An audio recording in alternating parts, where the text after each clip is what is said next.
¿No sentís que el mundo va demasiado rápido y que entendemos cada vez menos? Las noticias, las redes sociales, los cambios tecnológicos, los debates políticos, los vínculos humanos, todo se volvió líquido, contradictorio. Y tratar de entenderlo con las herramientas de siempre es como intentar leer Twitter con un diccionario del siglo XIX. Por eso en este video te traigo 10 pensadores que te van a ayudar a analizar el mundo sin tanto ruido.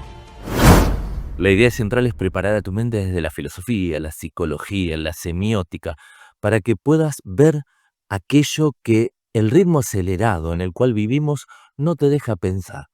No es un ranking puntualmente, sino una guía de lectura para comprender al mundo de una manera diferente.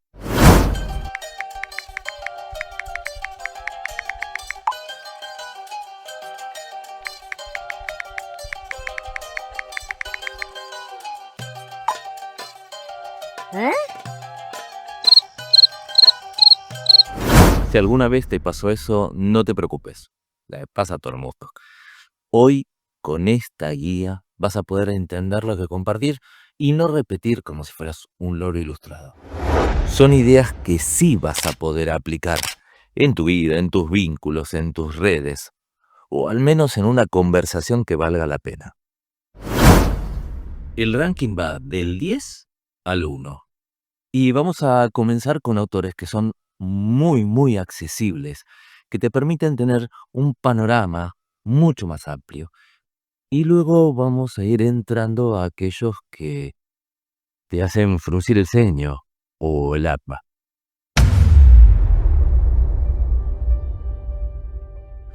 Empezamos este ranking con un autor que no necesitas saber de filosofía para comenzar a disfrutarlo. De hecho, millones de personas se sumaron a este tipo de pensamientos gracias a haberlo leído. Jostein Gaarder, autor de El mundo de Sofía, logró lo que muchos docentes no pudieron: contar 2500 años de filosofía como si fuera una novela de misterio. Y así lo que en principio parece una novela para adolescentes, en realidad es un recorrido por las grandes preguntas del pensamiento humano y también por los grandes autores. ¿Quién soy? ¿De dónde viene el mundo? ¿Qué es la verdad? ¿Qué es real? Gaarder no inventó teorías nuevas, lo que sí logró que la filosofía volviera a ser un acto de asombro, de reflexión natural. En un mundo donde todo debe durar menos de 15 segundos, el mundo de Sofía te permite hacerte las preguntas y luego responderlas con pausa, de una manera muy entretenida. Leerlo es como tener un profe sabio, paciente, que no te subestima y que te dice: tranquilo, pensar no es un examen, es una aventura. Este libro te lo recomiendo como para que tengas un pantallazo general acerca de las principales corrientes de pensamiento que movieron al mundo a lo largo de los últimos 2500 años. La filosofía no es un saber, es una manera de mirar el mundo con ojos nuevos. La única cosa que necesitamos para ser buenos filósofos es la capacidad de asombro, decía Gaarder. Este libro es ideal para compartirlo en familia. Como El Principito, que vos vas a descubrir algunas cosas y quizás tus hijos o tus sobrinos otras. Acá lo tenemos. Yo lo leí con mi hija cuando ella tendría 7, 8 años. Una página más o menos por noche, antes de dormir. Y luego nos quedábamos reflexionando, pensando acerca de lo que decía este libro. 5 minutos, enseguida se le caían los párpados.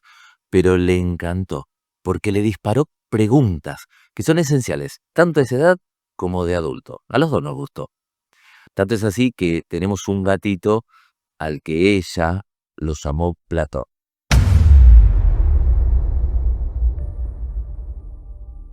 Hay frases, costumbres, imágenes que parecen tan normales que ni siquiera las cuestionamos.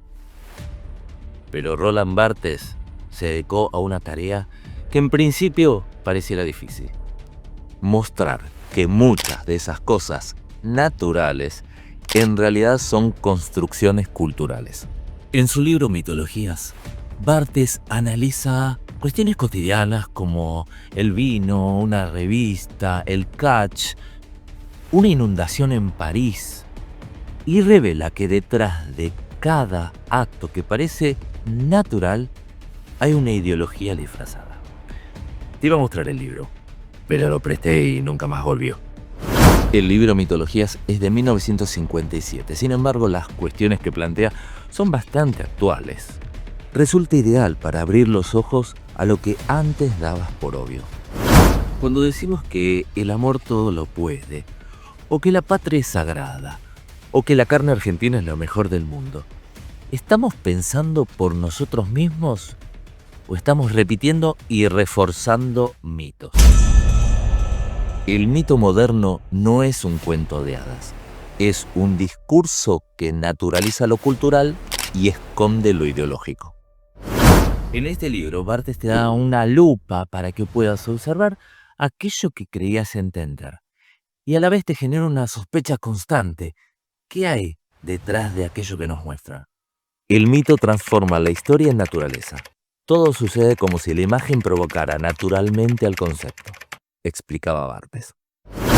Si sos docente, creás contenido o simplemente te gustaría analizar de una manera más activa lo que sucede alrededor, ya sean memes, mensajes de la televisión, lo que ves en las redes sociales, Barthes te ayuda en ese sentido.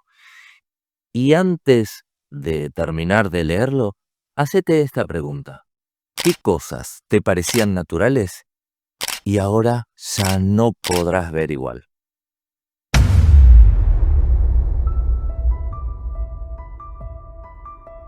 En un mundo que parece cada vez más caótico, Jordan Peterson propone algo diferente, algo radical. Primero, ordena tu mundo y después intenta cambiar el colectivo.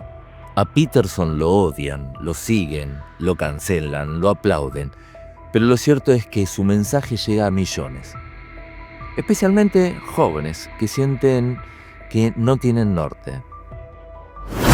Su obra principal es 12 reglas para vivir, del 2018, y consiste en una especie de manual que te sirve para ordenar la vida partiendo desde la responsabilidad individual. Su premisa sería, en una época en que la gente se victimiza rápido, él te dice que te hagas cargo, que pongas la espalda derecha, que hables con claridad, que ordenes tu cuarto, antes de salir a combatir el mal en el mundo. El caos siempre va a estar ahí, afuera y adentro, pero solo podrás salir a combatirlo si ordenas tu interior. Justamente decía, ordena tu habitación antes de criticar el mundo. Vi que te decía que era polémico y seguramente habrás pensado que me está diciendo que tengo que dejar de ocuparme de las cosas importantes del mundo. Pero seamos honestos, diría Peterson. ¿Realmente te estás ocupando de las cosas del mundo? ¿O es un pataleo inútil que te sirve de excusa para no responsabilizarte de lo que sí tenés a tu alcance, que es arreglarte a vos mismo? Eso no significaría ignorar los problemas sociales, sino entender que el cambio no se logra solo con indignación. Hay que tener algo sólido desde donde pararse. Peterson incomoda porque va a contrapelo del discurso dominante. Y también porque mete al psicólogo Jung, a la Biblia o a la teoría de la evolución en un mismo argumento. Sus ideas te pueden ayudar a replantear los vínculos, a buscar tu sentido en la vida. Hay que leerlo con filtro, como absolutamente a todos, porque a veces suele proyectar lo personal en lo universal. Estas reglas que propone equivalen a un sacudón, como si el mismo Peterson te dijera, empezá a hacerte cargo de una vez por todas. En lugar de quejarte, empezá a buscar soluciones. Buscar no, lograr soluciones. Eso te diría Peterson.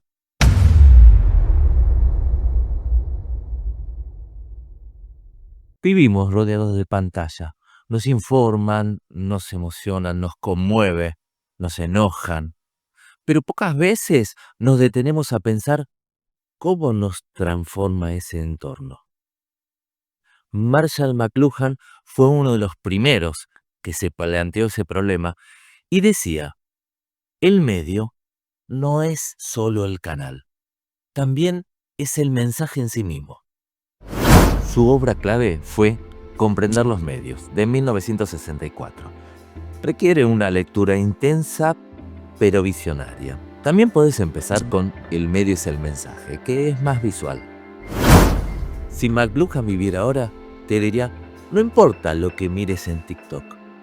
Lo que realmente es fundamental es que TikTok te está mirando a vos y te está formando. McLuhan decía, el medio es el mensaje. Cambia el medio y cambia la experiencia. Leer una carta, escuchar un podcast, observar un reel de Instagram, no son lo mismo.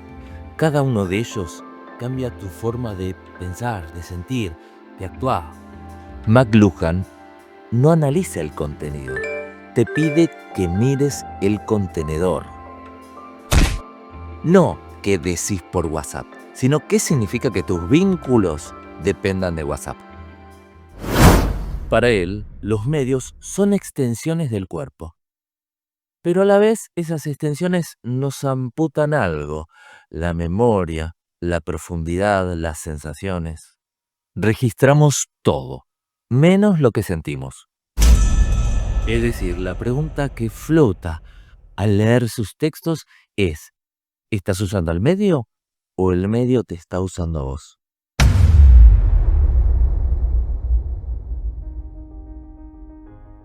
¿Qué tienen en común un meme, un emoji, un silencio incómodo, una catedral medieval y un debate político?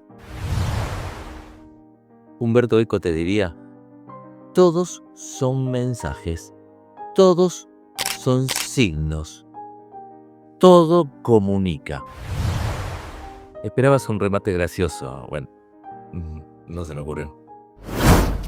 Eco fue filósofo, semiólogo, medievalista, novelista. Fue el guionista de El nombre de la rosa, la película que ganó un Oscar. Era un polímata, quizás el último de los que existieron. De hecho, murió hace unos 10 años. Polímata quiere decir que era un referente, un genio en muchas áreas distintas. Pero sobre todo, Eco era un analista, un lector de la cultura.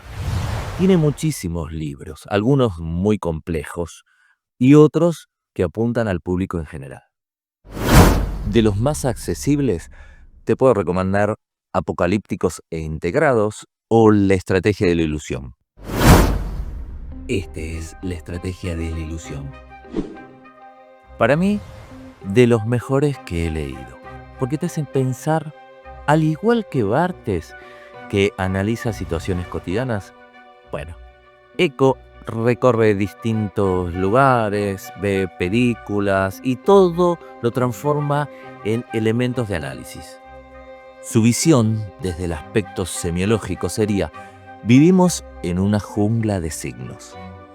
La clave no es dejar de verlos, sino aprender a leerlos.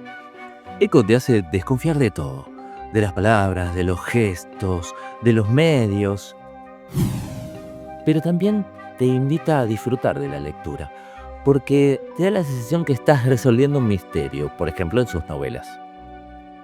Estas están llenas de citas, de análisis filosóficos, de laberintos.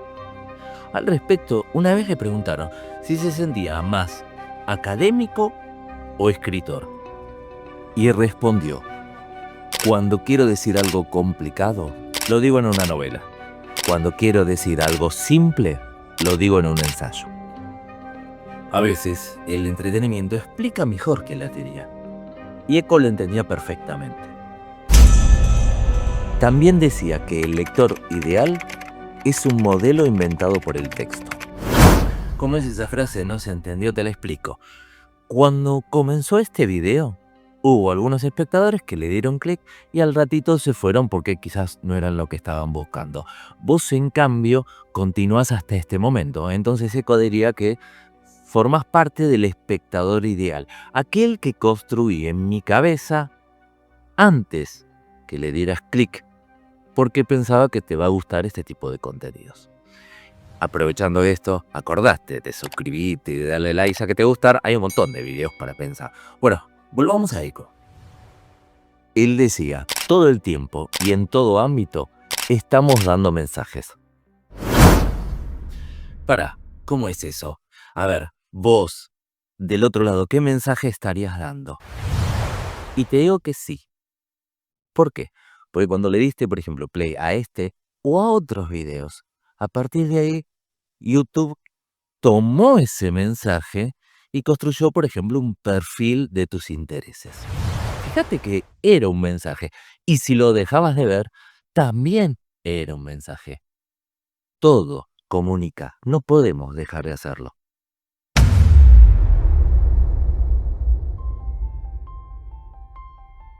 Y ahora arrancamos con otro autor, pero te sigo usando de ejemplo, porque Yuval Harari diría que el espectador de este tipo de videos cree en ficciones. Y no hablo de ficciones como películas, sino en ficciones como Nación, el dinero, los derechos humanos. ¿Esos son ficciones? Para Harari sí. Él cree que las sociedades humanas se sostienen sobre ficciones compartidas y que eso nos dio poder, pero también nos hace peligrosamente manipulables. Por ejemplo, si todos dejáramos de creer que $1 tiene determinado valor, por ejemplo, 1 kilo de naranjas. Si nadie más creyera en eso, sino que lo viera como un simple papelito, se destruiría su valor. Es decir, que el valor, se sostiene por una creencia compartida, una ficción inventada por esta sociedad.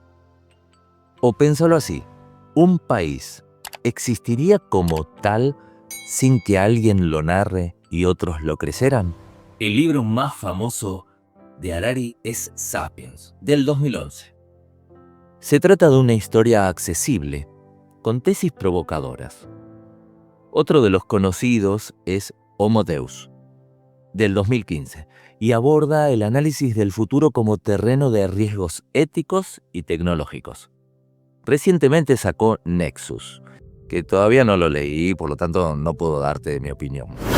Si bien es cierto que Harari a veces selecciona datos que refuerzan su tesis y omite otros que la contradigan, su valor fundamental radica en generar preguntas acerca de cómo llegamos hasta acá y lo principal, ¿hacia dónde vamos? Decía, el dinero, los derechos humanos y los dioses son ficciones que elegimos creer.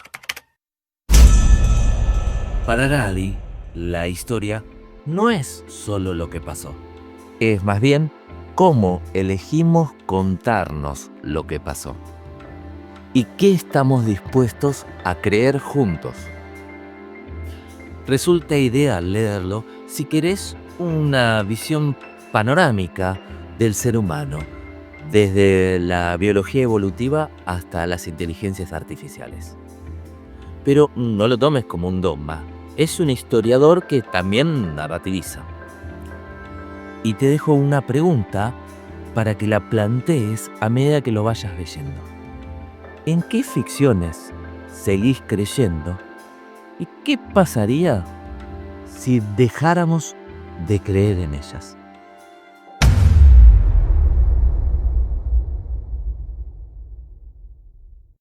¿Cuánto duran tus vínculos? ¿Tu trabajo? ¿Tu atención? ¿Tu compromiso con algo? Zygmunt Bauman llamó a esto la modernidad líquida, un tiempo donde nada mantiene su forma por largo rato, donde todo es inestable, descartable, ansioso. Entre sus obras clave se destacan Modernidad líquida, del 2000, que aporta un diagnóstico general de la época. Amor líquido, del 2003, que trata sobre los vínculos afectivos en el presente. Y Vida de consumo, del 2007, que se pregunta ¿cómo nos volvimos consumidores? De todo. Para Bauman, antes los vínculos eran jaulas. Hoy serían como tiendas con salidas de emergencia por todos lados. La libertad de elegir todo el tiempo se volvió la condena de no saber sostener nada. Y esto no pasa solo en las relaciones. También en el trabajo, en la política, en la identidad. Somos un mar de opciones, pero sin mapa. Bauman decía que la modernidad líquida es aquella en la que ninguna estructura social consigue mantener su forma por mucho tiempo. No necesitas saber sociología para entender a Bauman. Simplemente tener esa sensación de que todo se te escapa de las manos, como el líquido. Bauman no da soluciones mágicas, pero logra a alguien mejor: ponerle palabras a aquello que ya sentías desde hace rato.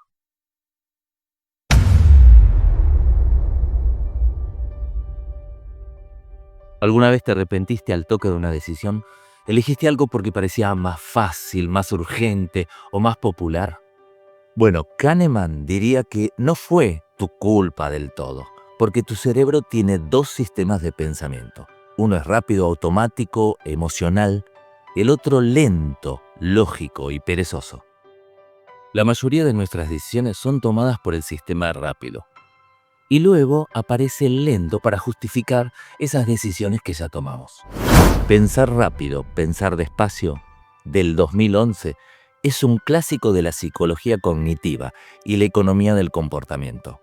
Kahneman no solo explica por qué pensamos mal, muestra por qué nos cuesta tanto admitirlo y cómo esos errores se repiten al votar, al gastar, al juzgar a otros o a nosotros mismos. Si trabajas con personas, tomas decisiones importantes o simplemente querés entender tus propios sesgos, este libro te puede cambiar la vida, o al menos hacerte dudar un poco más antes de opinar con seguridad. Él decía, lo que ves es todo lo que hay. Es decir, tu cerebro rellena lo que falta con lo que tiene a mano. Kahneman no te juzga, pero te dice algo incómodo. No sos tan racional como creías, y eso te hace más humano de lo que pensás. Entonces, ¿qué decisiones tuyas fueron impulsos disfrazados de razonamiento?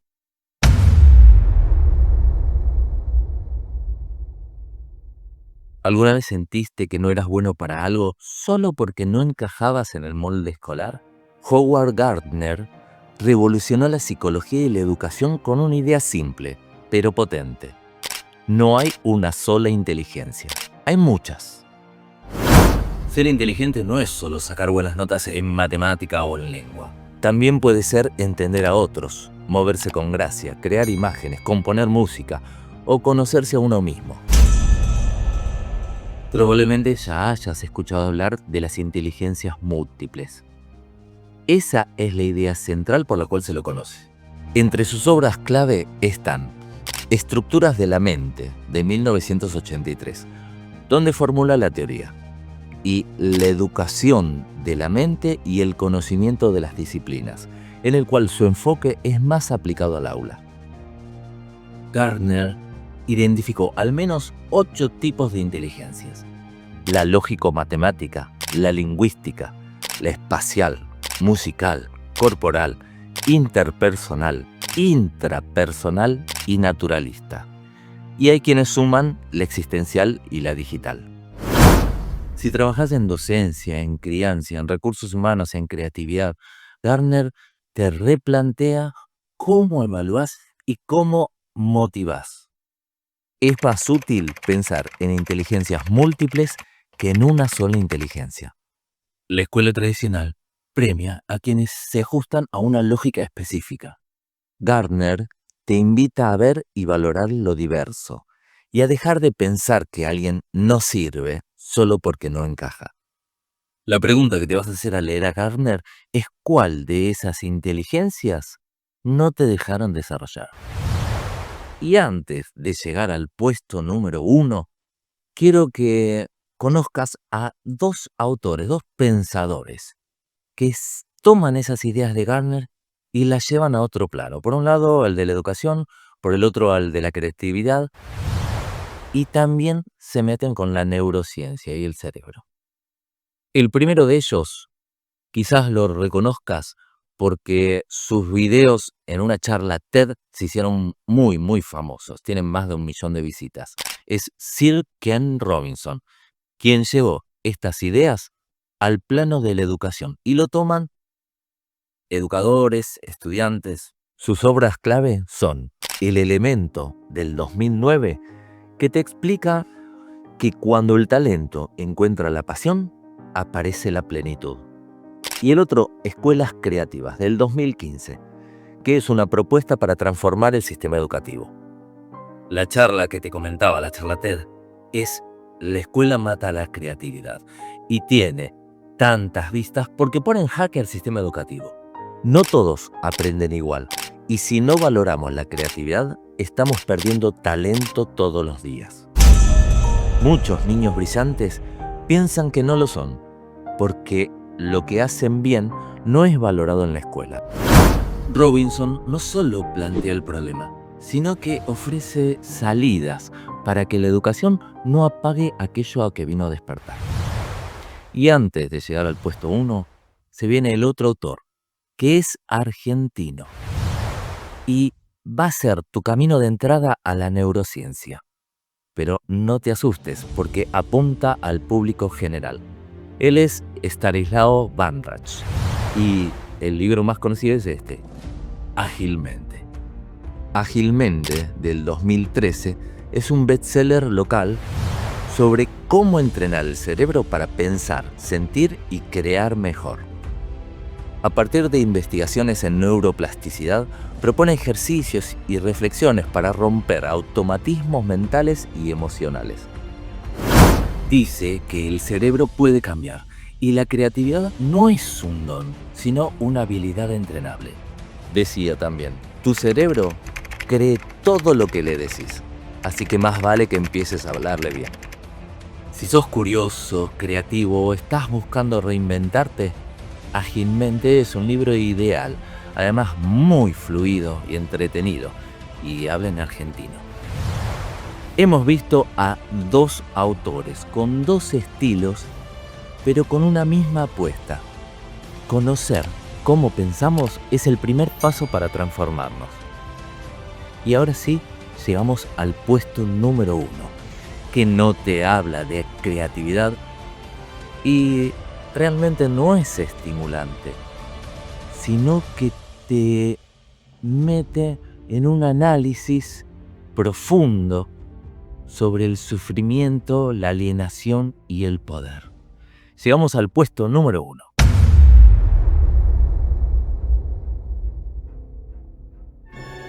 Ya no vivimos bajo un tirano. Nadie nos grita órdenes. Nadie nos encierra. Pero trabajamos más que nunca.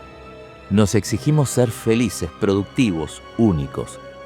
Y cuando algo falla, nos culpamos a nosotros mismos.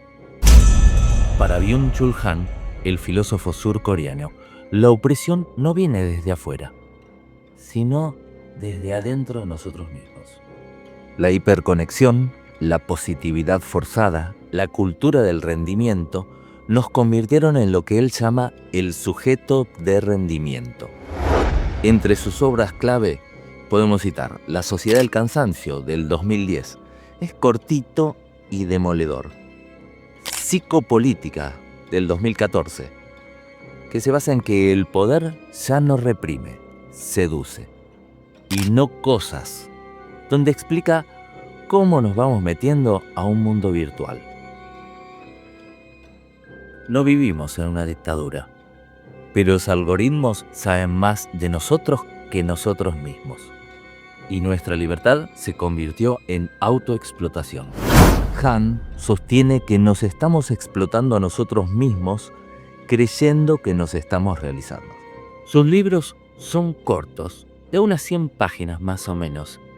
Y cuando empieces a pasar del primero al segundo, al tercero, y así vas a notar que sus teorías es como si fueran dando una vuelta de tuerca sobre el mismo asunto. No lo vas a leer para entretenerte, sino para pensar, para frenar, para mirarte, para dudar. Byung-Chul Han no te ofrece salidas fáciles, pero sí una advertencia. El enemigo ya no está afuera, está dentro de tu forma de vivir. Podríamos haber hecho un ranking de autores polémicos, con frases rotundas, o de clásicos, con otras que sean famosas. Pero preferimos otro tipo de recomendaciones. Autores actuales que te hagan pensar y ver el mundo que te rodea. Ellos no te van a dar certezas, sino mejores preguntas.